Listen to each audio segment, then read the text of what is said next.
Hey everyone, here we are again taking another deep dive into the life of Jay Slater. And today we've got more information that we need your assistance on. Before we get into today's episode, we'd like to ask you one question. We need you to stay with us until the end of this video. We got a very important question to ask, and it could have implications for this case. Also, by the way, folks, don't forget to like, share and subscribe. It always helps to find more people for our channel, and remember, you can comment at any stage. Also, if you want to leave anything confidential, we've got you covered there too. All you gotta do is drop us an email at the following email address below. So, if you have anything on your mind that you'd like to share, do let us know. The Jay Slater case continues. So much silence, so much lies. But the truth, folks, is going to come out, and it's going to come out very soon. We have to ask some very important and hard questions. There's too many lies being spread. There's too much information being put out there by the wrong people. And at long last, we will get the truth. There's a small band of people, all YouTubers, who want to get the truth in this case for the Jay Slater family, and that's the least they deserve. We all know that. So much corruption, so much power is going around at the moment. People are living in fear, especially in Tenerife. The Spanish police haven't covered themselves in glory. We went into that in the past. We all know what's going on there. But we've got very hard questions to ask, and do stay with us until the end of this. And we would definitely need your opinions, because something is going to crack in this case, and it's going to crack very soon. To quote the great Glenn Frey of the Eagles, when he went on his solo career, he wrote that song, "The Heat is On." Well, folks, today the heat is on, and it's coming at you like Cleopatra, so be warned. Of course, we have seen so many lies being put out there, it's very hard to justify the truth if there's any out there. Let's take an instance of Jay Slater's friends. And I use the words friends loosely, because they are anything but friends. It's like a ring of steel is being put around all these people that are associates of this case.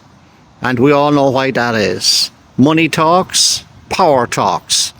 And the likes of the Jay Slaters of this world, I'm afraid, are just insignificant. And so what if we lose a couple of drug mules on the way? There's more millions to be made, and let's just continue to get more drugs into everywhere, get more money, and it all rolls on. And the people like Jay Slater will just be insignificant and won't matter. But I've news for all those people. If it was a rich person's son, it would be a different story. But forget all that. We're all here for justice for Jay Slater, and we are determined to get it. We're not going away, you know, and we are here for the long haul. It's a marathon, not a sprint. And speaking of those so-called friends that belong to Jay Slater, if all those people, all his associates, no need to name names, but we know who they are, and if all those people are his friends, I'd hate to see his enemies, that's for sure. Not one of them did anything to help him. With all their talk and all their crocodile tears, not one of them had the balls to do anything to help him.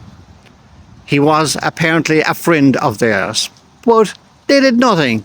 They just sat on the sidelines and waited and waited and looked after number one. It's a sad state of affairs when people just think of themselves. But that's the society we live in today.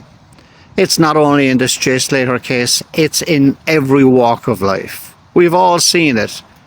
You really find out who your friends are when the chips are down. Not when things are going well, but when there's a couple of bumps on the road, the people you think are your friends are not your friends.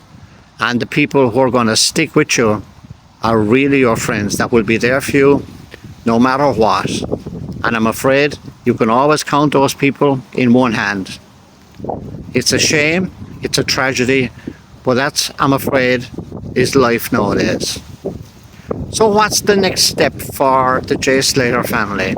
Again, the silence is eerie, to say the least, and it's shocking that not a word from the Jay Slater family saying the following: we're going to stand up for justice for our son. We want to get the truth.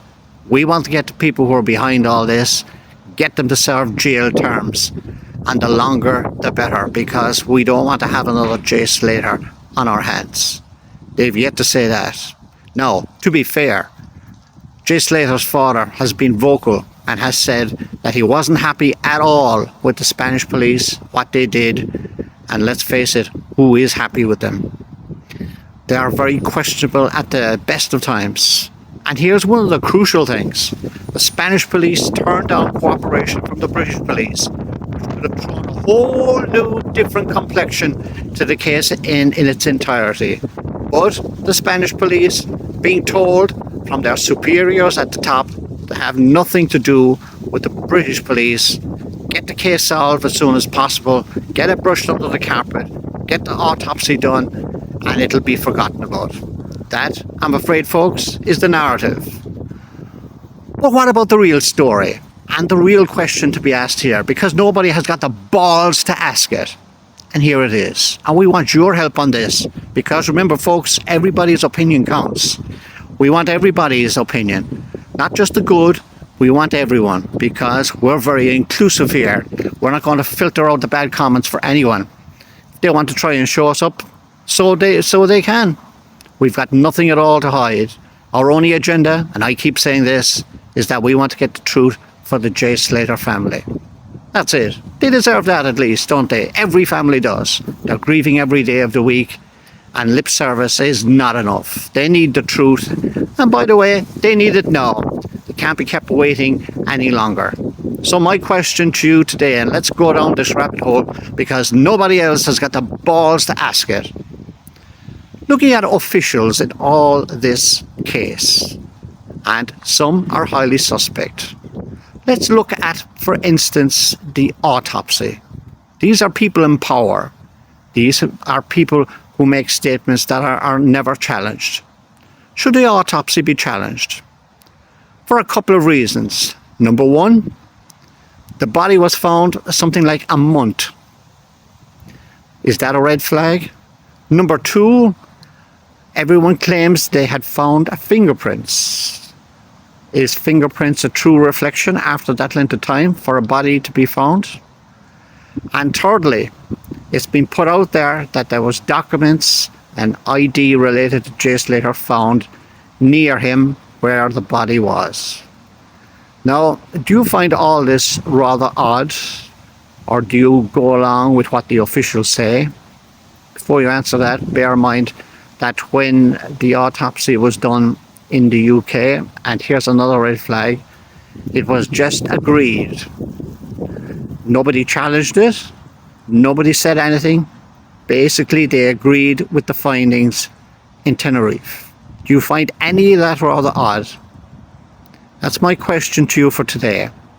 That's our look at the case of Jay Slater for now. We're going to be back with more, and we're going to keep digging deeper and deeper until the truth comes out. I'm Dan. Don't forget to like, share, and subscribe. We'll catch you next time.